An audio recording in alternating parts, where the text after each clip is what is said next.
Thank you SIIMA. ఇది చాలా special day, ఎందుకంటే నేషనల్ అవార్డు వచ్చిన తర్వాత ఫస్ట్ టైం ఒక గుర్తింపు ఏదన్నా ఉందంటే ఇది ఈరోజు సైమా ఇచ్చిందే. బెస్ట్ నాకు ఇప్పటి వరకు చాలా అవార్డులు తీసుకున్నారు, కానీ ఇప్పుడు బెస్ట్ డైరెక్టర్ తీసుకోలేదు. లాస్ట్ ఇయర్ బేబీకి గాను నాకు బెస్ట్ డైరెక్టర్ ఇచ్చారు సైమాలో. అదే ఆ తర్వాత ఇప్పుడు మళ్ళీ నేషనల్ అవార్డు తీసుకుంటున్నాను స్క్రీన్ ప్లేకి.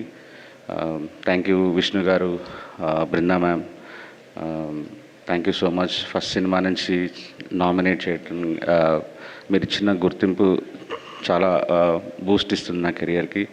Thank you so much. And నా లైఫ్లో ఒక 10 అవార్డు తీసుకుంటే అది 8 అరవింద్ గారి చేతుల మీదుగానే తీసుకున్నాను.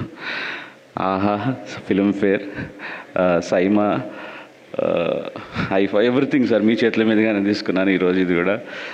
Thank you so much sir. మీరు మా సినిమాకి ప్రొడ్యూసరే కాదు, నాకు godfather in the industry. Thank you so much for love. Thank you. Thank you SIIMA.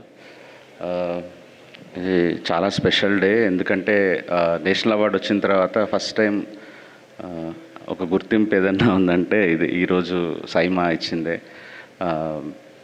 Best నాకు ఇప్పటి వరకు చాలా అవార్డులు తీసుకున్నారు, కానీ ఇప్పుడు బెస్ట్ డైరెక్టర్ తీసుకోలేదు. లాస్ట్ ఇయర్ బేబీకి గాను నాకు బెస్ట్ డైరెక్టర్ ఇచ్చారు సైమాలో. అదే ఆ తర్వాత ఇప్పుడు మళ్ళీ నేషనల్ అవార్డు తీసుకుంటున్నాను స్క్రీన్ ప్లేకి. థ్యాంక్ యూ విష్ణు గారు, Brinda ma'am, thank you so much. First cinema నుంచి నామినేట్ చేయటం, మీరు ఇచ్చిన గుర్తింపు చాలా బూస్ట్ ఇస్తుంది నా కెరియర్కి. Thank you so much. And నా లైఫ్లో ఒక 10 అవార్డు తీసుకుంటే అది 8 అరవింద్ గారి చేతుల మీదుగానే తీసుకున్నాను. ఆహా, Filmfare, SIIMA, IIFA, everything sir మీ చేతుల మీదుగానే తీసుకున్నాను ఈరోజు ఇది కూడా. Thank you so much sir. మీరు మా సినిమాకి ప్రొడ్యూసరే కాదు, నాకు godfather in the industry. Thank you so much for love. Thank you.